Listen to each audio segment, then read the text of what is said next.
Got to play the champions here because there he is, Merab Dvalishvili, the UFC bantamweight champion. He will be making his first title defense on January 18th at the new Intuit Dome in Los Angeles, California. He's going to be defending his belt against Umar Nurmagomedov. That is a fight a lot of people, including myself, are really excited about. Merab, welcome. Thank you for taking the time. How are you doing today? Thank you, Kevin. I'm doing great. How are you? Always good to talk to you. Always one of the fun, energetic people in the UFC. Always great to talk to you. Thank you. Um, I talked to Ali Abdelaziz and Javier Mendez earlier this week, and they talked about the style matchup in this fight and how you're one of the greatest takedown artists in the UFC, but he's one of the greatest submission artists in the UFC. Their point being, if you take the fight to the ground, his submission game all of a sudden becomes a big factor. That's a big factor for you doing takedowns. Do you have to change your game plan at all or the way you approach the fight, given how dangerous he is in terms of submissions? Nothing, nothing, Kevin. I'm just focused on myself. I'm not focused for Umar. And yeah, he's good fighter against debut guys and against Corey Sanhagen, but I'm different and I'm gonna prove it again, once again, and I'm gonna show everybody. And I'm ready to go, man. I'm not, yeah, I'm not changing anything in my training or something. I'm just focused on myself and keep getting better and getting stronger. The role you have been on recently has been incredible. When you look at the people that you've beaten, you go back to Marlon Moraes, Jose Aldo, Peter Yan, Henry Cejudo, Sean O'Malley. Those are like the best of the best of the best guys out there. Do you feel like you're getting the recognition for what you have done in your career up to this point, given who you've beaten? Yes, for sure. All the real fans and the real people knows, and like last couple of years, actually, I get so much love and support and respect, and I appreciate for the fans and the real media and the journalists, because yeah, and I'm grateful for that, and yeah, I mean, I'm not. I'm trying to not pay attention for these haters because the haters Yeah. talking trash for even one of one not one of no not one of the the best fighter like John Jones. They Yeah. haters talking bad about him. That's I'm shocked when I see this. And yeah, but I'm grateful, man. I definitely getting recognition and support. Seemed at the press conference, the tickets on sale press conference at UFC 310. You seemed a little bit worked up, and I know you're an excitable guy. You went in the stands at the grappling to to talk to the fan who was heckling you and everything. But why were you so worked up at that press conference? It seemed like you were madder than I normally see you with your opponent. Yes, you're right, Kevin. Because right before press conference, I was doing interview in the arena, and I saw the Umar, and I asked him why you disrespect me, and he shocked me his answer because I want it, and what are you gonna do about it?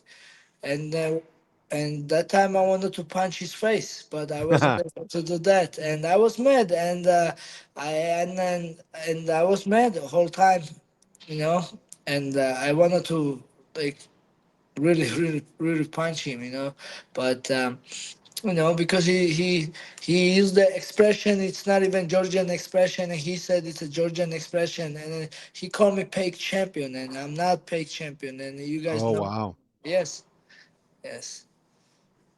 So you listen to those kind of things. Like a lot of fighters say, I don't listen to anything my opponent says.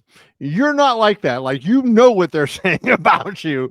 Um, why is that? Why do you pay attention to what they say and care what they're saying? Yes, Kevin, especially I know Umar before, like when he signed to UFC, I was first who say congratulations, and I said welcome to UFC, and if you don't have a fight, I would like to fight with you, no problem. Even I had couple fights in UFC, and whatever he say he wasn't not gonna fight me, whatever. But I was respectful, and every time I met him, I show respect, show him support, and shake his hand as a man, as a fighter and a fighter, and then I know he's a hard worker, like in a good fighter, and then I never disrespect him, and then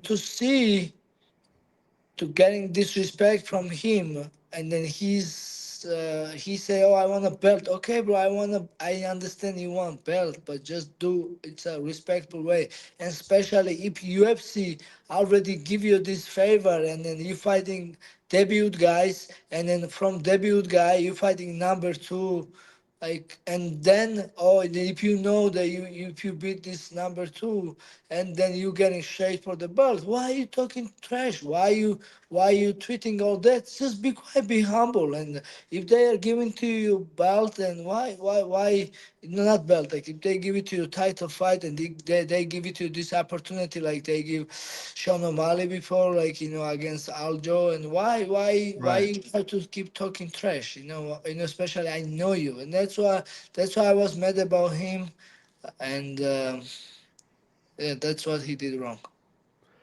You were actually, you mentioned the O'Malley fight. I wanted to ask you about that because it was kind of crazy. You kissed him on the back at the one point. You were getting into it with his coach when the fight started and everything. Were you just trying to get into O'Malley's head by the things that you were doing?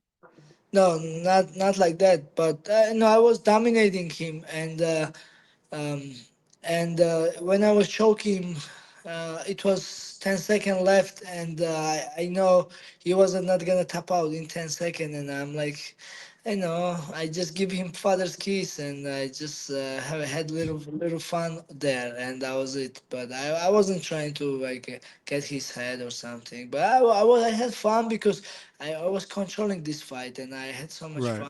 I wasn't not stressed out. Can you talk about what MMA has done for your life? Because you come from Georgia, you become an American citizen, you're one of the more popular fighters in the UFC, you become a world champion. Really a lot of good things have happened in your life because of this sport. Can you fill us in on some of those things and what MMA has meant to your life?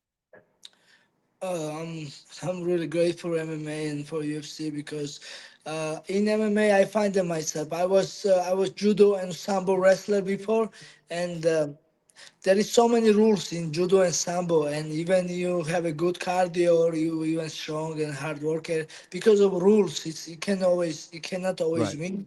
But in MMA I find it myself, it's like you almost free, because long as you fighting clean and you're not dirty fighter, you still use your benefits. If you're good striker, if you're good boxer, if you're good wrestler, if you have a good jiu-jitsu, or if you have everything together. So and then when I mix together, I can do all. So and then I really find it myself, and because of MMA, um, I stay in the sport, and I have a goal to fight for biggest organization like UFC, and I'm glad, and I was able to do that. And MMA give me everything, man. The sports gives me drive, and uh, now I am a UFC champion, and I motivate so many people from my country and motivate so many people from around the world. The guys like me, the guys maybe not coming from rich family or nothing, not coming from like a martial artist family, or like somebody like Mhm. that. But if you have a goal, and if you want to be successful in MMA, you can train and keep fighting, and you can do same.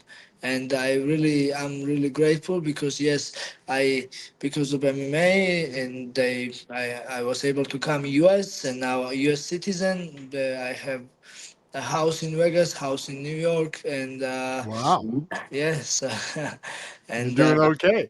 Well, yeah. let me run something by you. I was interviewing your coach, John Wood, from Syndicate, and John is a good guy. And we were talking about your cardio, which whenever we talk about you, you got to talk about your cardio, right?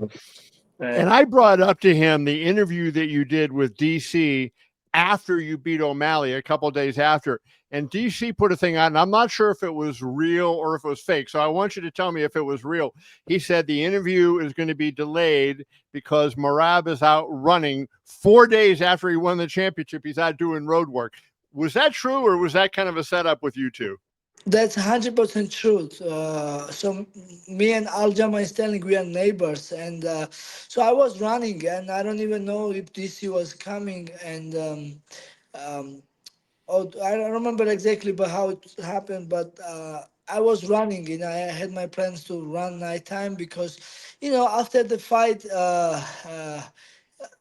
you are so excited, and you miss your sleep schedule a little bit mess up, and I don't want to go back to gym next day, but I still want to running, like just to get good sleep, spend more energy, and I keep it going, man. I'm like that's how I came champion, because I don't want to stop, and I I always working hard and training, and that's true story. And I just don't want to lay down in a That's bed crazy.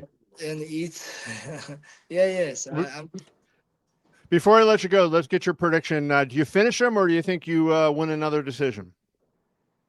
I will try to finish him. Oh, okay.